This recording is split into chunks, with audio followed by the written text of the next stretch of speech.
Now, welcome to episode number 3 of Tuesday's Upset Forecast, powered by bookmakers.bet. Every Tuesday, we break down sharp betting angles across football, basketball, and the NFL. 4 picks, 5 rapid-fire predictions, all in less than 30 minutes. And remember, we are much more than this podcast. You can visit our website, our social media, our YouTube, our X account, Facebook, Instagram, TikTok, and follow us on Spotify and Apple Podcasts for more. Now, my name is DimiCub, but you already know that. And here is Mr. Lord BLT, the man who the bookies are afraid of, the man who has been banned not once, not twice, but 3 times on TikTok. Why's that, Brad? Listen, TikTok's mad at me for giving out winners. What can I say? I'm just excited for another day to talk some sports. We're waiting for your 4th strike. Right. So, on to last week. Let's go straight to last week, because I cannot wait to start bragging. I cannot wait to start bragging for backing my favorite team and getting a winning bet out of it. Should I say I told you so? I will say it. I told you so. Ugo Ekitike, Alexander Isak, a match made in heaven. Okay, I mean, well, the mentality was a bit low down, you know. Congratulations. They almost battled it, but thank you. Congratulations to Liverpool. And Ekitike, congratulations to him, because even if Isak didn't get injured and is going to miss some time, I feel like he solidified himself in that starting 11. True. You know, it was, wow. Good performance by him. As I told, they almost battled it in the end.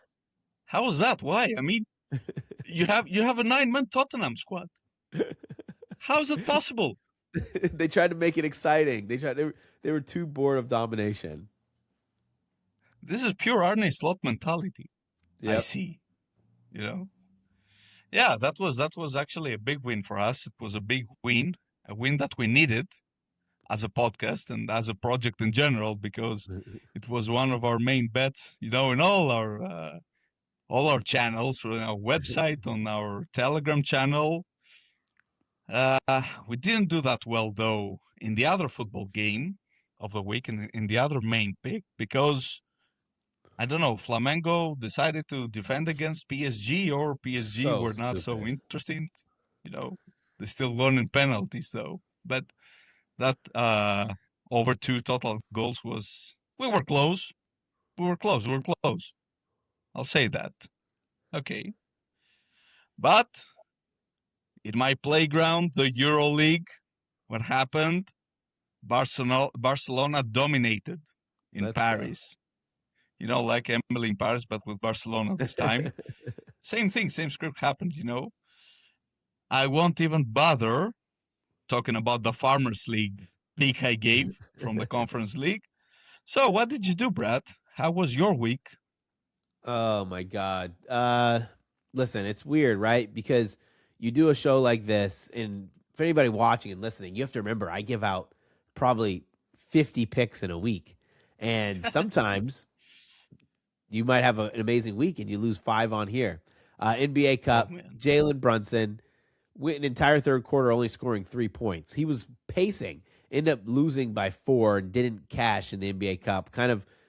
It wasn't for his lack of, it was more of a lack of trying than a lack of scoring. He just wasn't taking shots. And you called him the best scoring guard in the league. You know, to be fair, I call him the best scoring point guard in the league, and I still stand behind that, because you're brave. Luka, yes, the best scoring guard. Maybe SGA is the best scoring point guard, but I still believe Jalen Brunson is a fantastic scoring point guard. If we're going to call him 1, 2, and 3, I'm going to call him 1A, 1B, 1C. Okay, that sounds a bit diplomatic. Let's not throw Kate Cunningham out of the equation here. You know, the best part about being on a podcast is since no one else can actually talk to us like directly, I can always be right until it comes on TikTok or comes on X or Yeah, someone says something. true. The comments on Yep. TikTok were in We're disagreement unbanned, so with your maybe take not. here, but okay, But cool. NFL was not good. Texans stunk. And then, man, Spalletti. I was hating Spalletti and saying this team is unorganized, especially defensively. They pick up two massive wins in a row. College football was almost a wash. I had some guys that played fantastic, some teams that didn't play well. Like the Oregon game was probably the weirdest loss ever at a minus 20 and a half. They were up by 40 points. They were up by 30 something with 5 minutes to go. Ended up putting their JV squad in and end up losing that. But hey, what can I say? It's we're still getting these bearings together, and we got a lot more to cover. Hmm. Of course. Well, I'm gonna stay a bit into the Serie A game, and I'm gonna say that this happens when you go against your Always, true love. always. Happened with me on week one, happened with Yeah, you on week two. So let's agree to not make the same mistake here. I agree. But I yeah, will not bet in all against in all, any it of was a my fun and teams. entertaining. Yeah, it was an entertaining one, very entertaining on Saturday night. All right, so let's move on. Let's quickly move on to episode 3 because this is what everyone came to listen to. 4 full breakdowns and then the lightning round. All right, well, let's start with the first one. And NBA Christmas Day, Minnesota Timberwolves at Denver Nuggets. And I want to be very transparent for anybody betting on the NBA. These lines for the Christmas Day lines are up much sooner than any other game, right? Because what is the objective of the sports book? To take as much handle as possible on these games. Denver still has a game to play. Timberwolves still have a game to play before they meet each other. So anything could happen, right? Injuries could happen. But I think the safest way to safeguard yourself from any news is to take a total. I like over 237 and a half points. Ooh. First and foremost, Aaron Gordon's going to probably be out of this game. Arguably their best defender. Okay.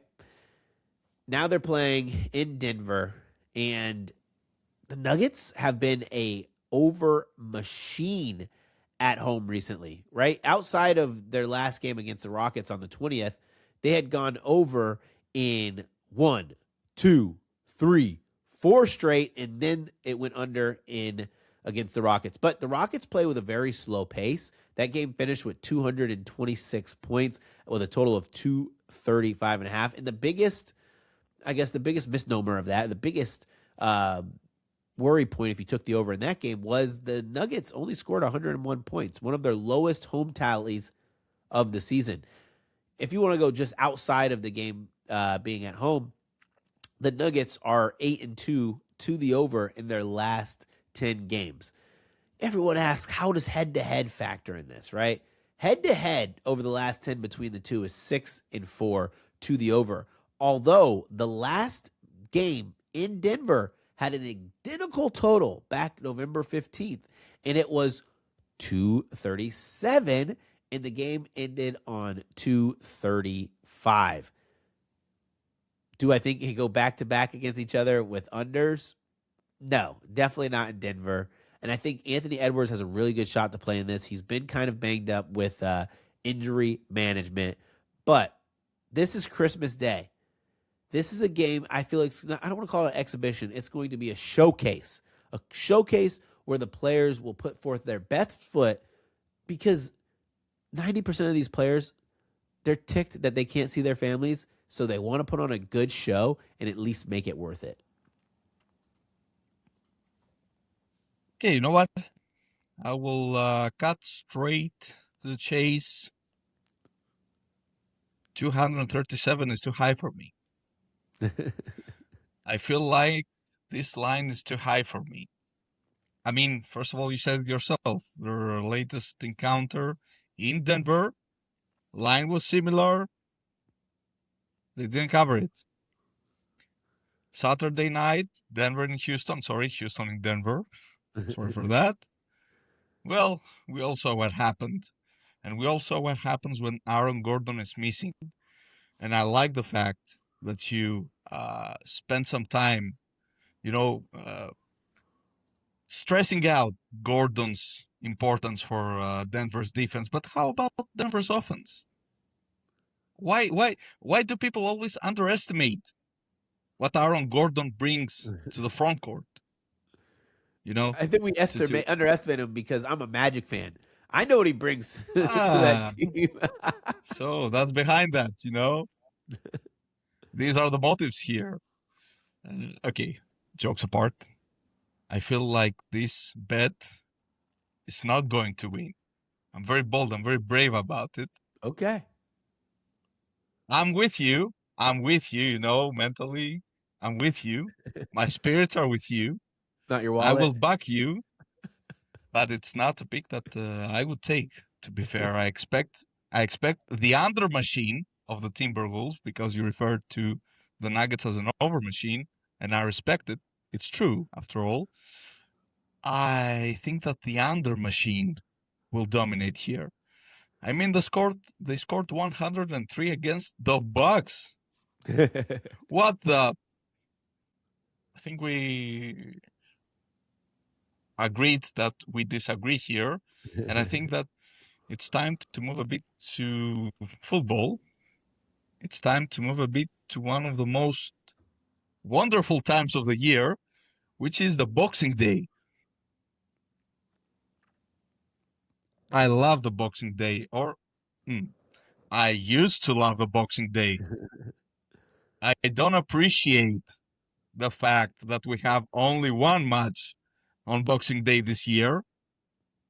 I am actually protesting about it, but I think since it's only one match, it's going to be easier for me to make a winning pick this time. We're going to Old Trafford, where Man United is up against Newcastle. I'll give you the reasons for my pick before I go to my actual pick. Have you seen Manchester United at Old Trafford this year? I can tell you that they're a chance creating, and sometimes, I'll say sometimes because their offensive line is struggling to score, sometimes a scoring machine. They have produced more than 1.5, 1.5 X goals in 8 of their 9 home games in the Premier League. The only exception was the opening match against Arsenal, but we have all seen the Gunners this year. We've all seen what they can do.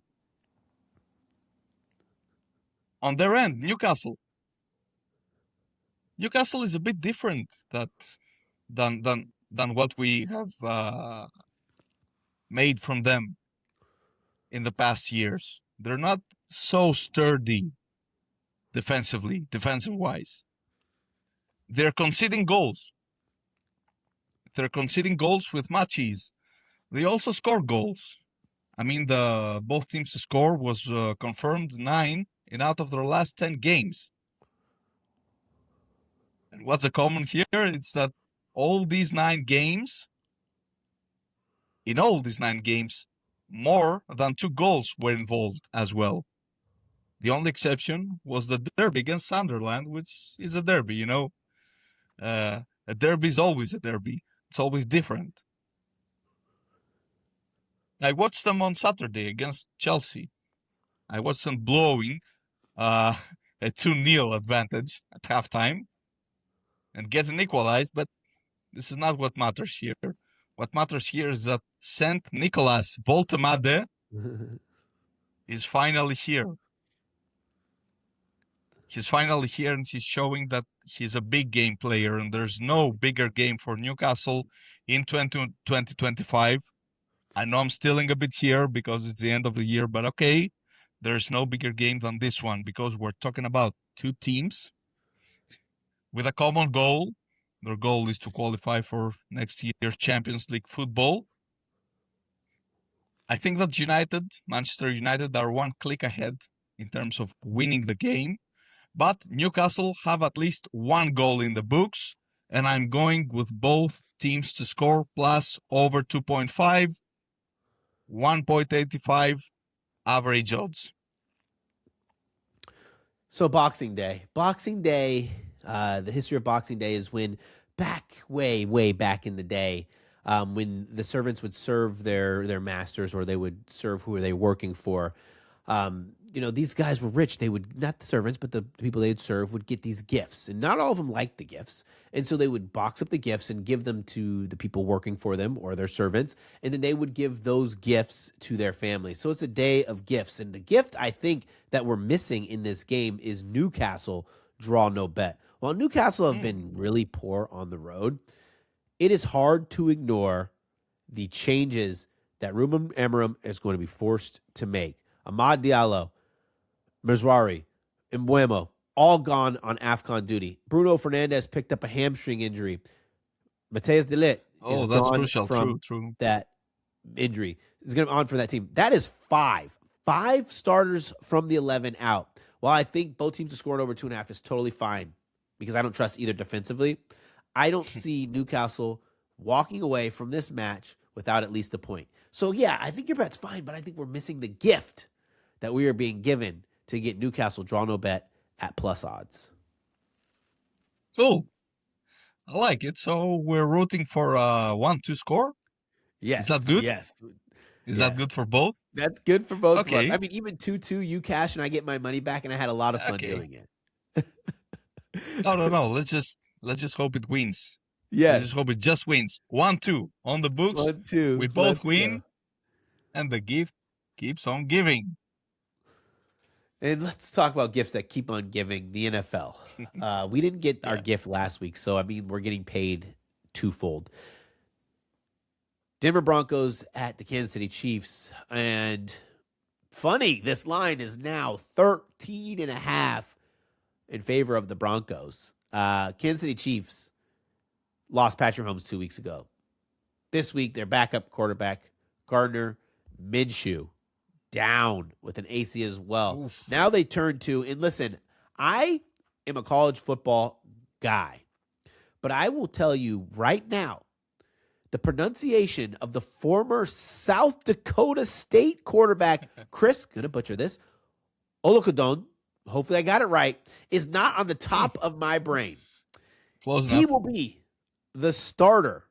He will be the starter for the Kansas City Chiefs. The Kansas City Chiefs played against the worst, if not the worst, one of the worst teams in the NFL. They mustered up a total of 133 total yards, 82 passing yards, 51 rushing yards, 3.1 yards per play. Only 9 first downs. They were 1 for 9 on third downs. Denver Broncos played in an absolute barn burner. The Jacksonville Jaguars ended their 11-game winning streak. They made the Denver Broncos quit. You don't think Sean Payton and the Denver Broncos are going to be out for revenge? What I love about this matchup the most is I don't need Denver Broncos to have their elite defense, right? Denver Broncos first in defensive success rate, 9th in yards per play. I just need them to be good enough. Because, like I said, it's elite. They don't allow teams to have a bunch of conversions. They don't allow teams to hit them where it hurts and really have successful drives. What I mean by that is, if you're going to beat the Denver Broncos, and we saw this with the Jacksonville Jaguars, where you have to beat them on chunk plays. Because from a down-to-down standpoint, the Denver Broncos defense is one of the best in the league. Data says it's the best in the league. We can split hairs there. This Kansas City Chiefs team that is probably going to be missing Rashee Rice, that's going to be down to a practice squad quarterback. I don't know if they score more than 10 points. The revenge angle, the bounce back angle, hey, we can still have an amazing season if we win our final 2 games from the Broncos there. So I'm taking the minus 13.5. The odds are minus 105. And this is a pick where anytime you're betting double-digit favorites, you are leaving yourself susceptible to slow starts. Look at the last 2 double-digit favorites in the NFL that everyone thought was a home run. The Indianapolis Colts and the Seattle Seahawks, Colts covered as a 14-point dog. Why? Slow start for the Seahawks. But the Seahawks were coming off a win. Next game, Houston Texans, Las Vegas Raiders. Fast start for the Texans, but played lethargic on offense. Didn't have an offensive touchdown until what? The quarterback didn't throw an offensive touchdown until the second half, late in the second half. Broncos are off a loss. I don't think they start slow. I think they have to start fast. And there's no motivation for the Chiefs. None. Give me the Broncos minus 13.5. I think that in the Texans case, we just became victims of festivities there. I don't know, Christmas spirit. But I think that you will make it up this time. And yes, I am taking the Broncos along with you. Let's go. So, for pick number 4, we're going back to football. I don't think it's a good time to say the joke again with the one that's played with your feet. And we're going to Italy. We're going to the Serie A. We're going to the weekend games. And we are going to Brad's favorite old lady.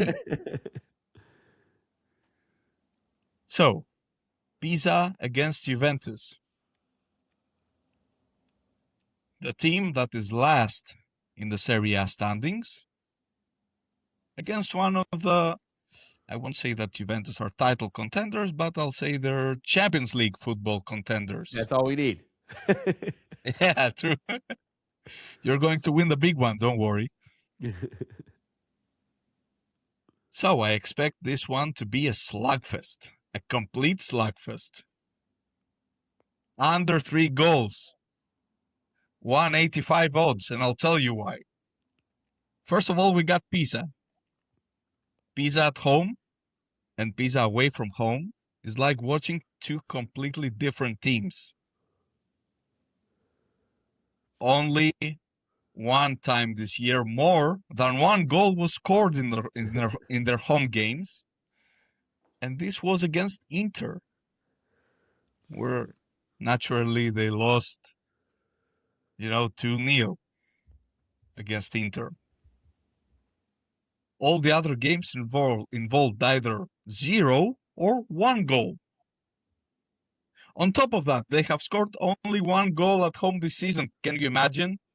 This is unimaginable. Crazy. We're talking about a team that wants to keep their stadium as a fortress. And you only score once in like 8 or 9 games. I'm sorry, I don't have the stats. I'm so infuriated with them. And this 1 goal was against Cremonese, who are relegation battlers themselves. We have Juve also that score less than a goal away from home. And I think that per game. And I think that with Dusan Vlahovic permanently out, at least until February, if I'm not mistaken, despite Openda and David trying to do their best, I think this will keep on. So I'm taking the under 2.5 in 185 average odds.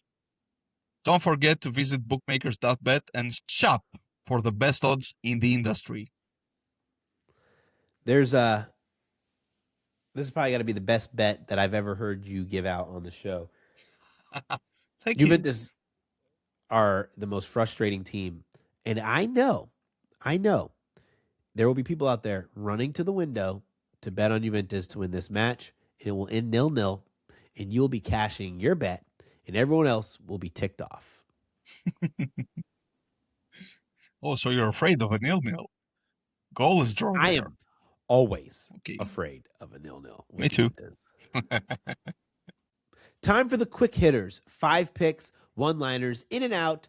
It is the lightning round. Yes. First pick, go bowling, military bowl. ECU versus Pitt. I bet this line at -6, and I think it's good all the way up to -10.5. I am taking Pitt Panthers minus 9.5. ECU is down their coordinators. ECU is down their starting quarterback. ECU is down their best starting lineman, best starting defensive lineman against a Pitt defense that is going to be ferocious. I think Pitt covers the 9.5. Back to DimiCub's playground, the EuroLeague. I'm taking the under 159 in Fenerbahce vs Barcelona. Okay, we've backed we've backed Barcelona. Enough with that. It's okay. Now we're going to see them in a real crash test in the new era, in the Xavi Pascual era. And we are going to see them against the top defense in the EuroLeague, which is Fenerbahce. And we're going to see them without Will Clyburn. 183 average odds. I'm going bowling again. The Orange Bowl. This is down in my neck of the woods down here in Florida, in South Florida. Not going to the game, but I will be betting the game. Oregon versus Texas Tech. I'm taking Oregon money line. Texas Tech had a fantastic season, has a great defensive front. Little do they know, this Oregon team, they gave up about 500 yards. I'm okay with that in garbage time. This Oregon team is a team playing possessed. Offensively, Dante Moore looks like the real deal. And they might get Evan Stewart back. They might get Pat back. And they might get DK back. 3 offensive weapons that are much needed to win this game. I am going straight to my favorite competition at the moment, which is the Africa Cup of Nations. And I'm going to take the Ivory Coast to win the first half against Mozambique. 185 average odds. Listen, we have 6 wins for Ivory Coast in 2025, all of them from halftime.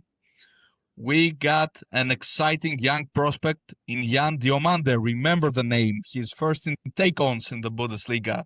Second, only behind a gentleman called Luis Diaz. He has scored 3 goals out of them. And for some weird reason, Mozambique played 120 minutes against Angola last week. So I think they will be tired enough to just concede once from Mr. Diomande and his company at halftime. My pick. This is probably going to be the scariest of them all. Nottingham Forest versus Manchester City. I'm taking Manchester City -1 on the Asian handicap. It's plus 108 odds. City are absolutely thumping.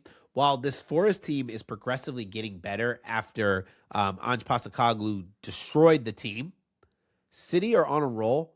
They're a team that knows from here to the rest of the year, if they keep winning, the pressure moves to Arsenal. It's easy to play without any pressure, and that's what City's doing. I like the -1 on the handicap. I just can't wait Arsenal to bottle the championship this season too. So yeah, Brad, I'm with you on that. Okay, so to recap, we have the over 235 in Denver against Timberwolves on Christmas Day. We have both teams to score in over 2.5 in Man United vs Newcastle on Boxing Day. We have the Broncos with a -13.5 spread, and we also have less than 3 goals to be scored in Pisa against Juventus.